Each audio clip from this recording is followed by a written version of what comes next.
एक समय की बात है, एक शांत और खूबसूरत गांव में दादी रहती थीं। दादी बहुत मेहनती और दिल की साफ इंसान थीं। हर सुबह फजर की ठंडी हवा के साथ दादी उठतीं, अपने हाथों से बनाए हुए छोटे छोटे लकड़ी के खिलौने टोकरी में रखतीं और बाजार की ओर चल देतीं। रास्ते में बच्चे दादी को देखकर खुश हो जाते, क्योंकि उन्हें पता था दादी कुछ न कुछ मज़ेदार ज़रूर करेंगी। बाजार पहुंचते ही दादी सबसे पहले अपने पसंदीदा गर्मा गर्म समोसे खाती। समोसे की खुशबू से पूरा बाजार महक उठता। दादी सिर्फ खुद नहीं खाती थीं, बल्कि छोटे बच्चों को बुलाकर कहती, आओ बेटा तुम भी खाओ, ये तुम्हारी दादी की तरफ से। फिर वह मुस्कुराकर सबको समोसे खिलाती। बच्चे हंसते, बड़े लोग दादी की नेकदिली देख खुश हो जाते। जब सूरज ढलने लगता, दादी अपने सारे खिलौने बेचकर घर लौट आती। घर जाकर वह अपनी दोनों बेटियों के साथ मिलकर खाना बनाती। दाल की खुशबू, रोटी की गर्मी और एक दूसरे की हंसी उनके घर को जन्नत जैसा बना देती थी। खाना खाकर तीनों देर तक बात करते हुए सो जाते। अगली सुबह दादी की जिंदगी का सबसे खास हिस्सा शुरू होता।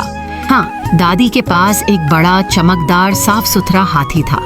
दादी हर सुबह हाथी को नहलाती, उसके माथे पर सुंदर लाल टीका लगाती और फिर उसे लेकर पूरे गांव में घूमती।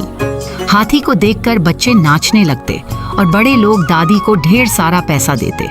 किसी को हाथी की सवारी चाहिए होती तो किसी को उसके साथ फोटो। दादी प्यार से सबकी मदद करती।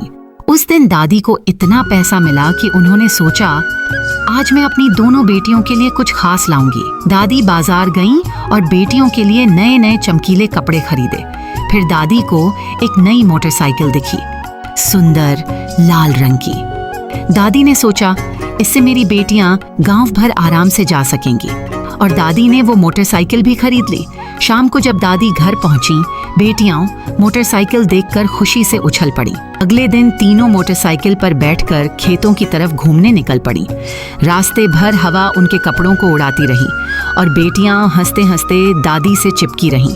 खेतों में पहुंचकर उन्होंने देखा कि बहुत सारे किसान मेहनत से जमीन जोत रहे हैं। बड़ी बेटी बोली, दादी हम भी खेती करना चाहते हैं। छोटी बेटी ने भी कहा, हाँ दादी हम भी किसान बनेंगे। दादी ने प्यार से उनके सिर पर हाथ फेरा और कहा, मेहनत करने वाले कभी छोटे नहीं होते, चलो आज हम भी खेती करेंगे। दादी घर जाकर 2 मजबूत बैल लेकर आईं। बैल घंटियों की आवाज के साथ खेत में चले और तीनों, दादी, बड़ी बेटी, छोटी बेटी मिलकर खेत जोतने लगे। मिट्टी की खुशबू, बैलों की चाल और दादी का प्यारा सिखाना सब मिलकर दिन को खास बना रहा था। किसान उन्हें देखकर बोल उठे, वाह दादी, आपने तो बेटियों को बहुत अच्छा सिखाया। शाम को जब सूरज नारंगी रंग में बदल गया, तीनों खेत के किनारे बैठकर थोड़ी देर हवा में आराम करने लगे। दादी ने बेटियों को गले लगाया और बोली, खुशियां चीजों से नहीं, मेहनत और साथ से मिलती हैं। बेटियां मुस्कुराईं और उस दिन से दादी, बेटियां, हाथी और बैल चारों मिलकर गांव की सबसे प्यारी टीम बन गए।